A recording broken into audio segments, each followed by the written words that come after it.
Friends, ನಿನ್ನೆ video continue ಮಾಡ್ತಾ ಇದ್ದೀನಿ. ಕ್ಯಾಬ್ ಬುಕ್ ಮಾಡಿದೆ ರೈಲ್ವೆ ಸ್ಟೇಷನ್ಗೆ ಹೋಗಲಿಕ್ಕೆ. ಕ್ಯಾಬ್ ಬಂತು, ಎಲ್ಲ ಲಗೇಜ್ ಇಟ್ಬಿಟ್ಟು ಹೊರಟ್ವಿ.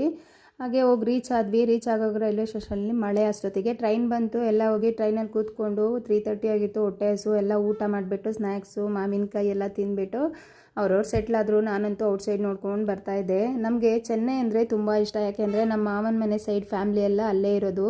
ನಮ್ಮ ಹಸ್ಬೆಂಡ್ ಅವರು ದೊಡ್ಡಮ್ಮ ದೊಡ್ಡಪ್ಪ ಅತ್ತೆಯವರು ಎಲ್ಲರೂ ಅಲ್ಲೇ ಇರೋದು. ಹಾಗಾಗಿ ನಾವು ಯಾವಾಗಲೂ ಲೀವಲ್ಲಿ ಚೆನ್ನೈಗೆ ಹೋಗ್ತೀವಿ. ಅವರು ಒಂದೊಂದು ಟೈಮ್ ಲೀವಲ್ಲಿ ನಮ್ಮ ಮನೆಗೆ ಬರ್ತಾರೆ. ಅಂತೂ ಹೋಗಿ ಚೆನ್ನೈ ರೀಚ್ ಆದ್ವಿ.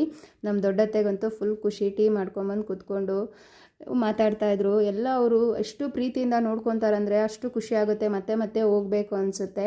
ಹೋಗಿ ರೀಚ್ ಆಗಿ ತಿರ್ಗಾ ದಿನಗೆ ನನಗೆ ಫೀವರು. ಒಂದು ದಿನ ಫುಲ್ ವೇಸ್ಟು. ಎಂಜಾಯ್ ಮಾಡಲಿಕ್ಕೆ ಆಗಲಿಲ್ಲ. ಹೋಗಬೇಕು ಅಂತ ಆಸೆ ಪಟ್ಟೆ, ಆದರೆ ನೋಡಿದ್ರೆ ಹೀಗೆ ಆಯಿತು. ಆದರೆ ಇವಾಗ ಟ್ಯಾಬ್ಲೆಟ್ ಹಾಕಿದ್ರಿಂದ ಪರವಾಗಿಲ್ಲ, ಓಕೆ.